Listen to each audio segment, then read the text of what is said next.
Βρισκόμαστε στην παιδική χαρά στα Καλύβια, στην παιδική χαρά του Τριαντάφυλλου, όπως έλεγαν οι παλιότεροι.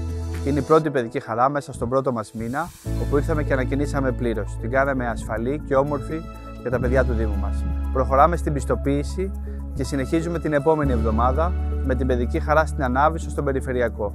Ο στόχος μας, σε συνεργασία με τον Αντιδήμαρχο Γιώργο Σωτήρχο, είναι να μπορέσουμε να φτιάξουμε παιδικές χαρές στο Δήμο μας, ασφαλείς και όμορφες για τα παιδιά. Συνεχίζουμε δυναμικά τους επόμενους μήνες για να καταφέρουμε αυτόν τον τόσο σημαντικό στόχο για το Δήμο Σαλονικού.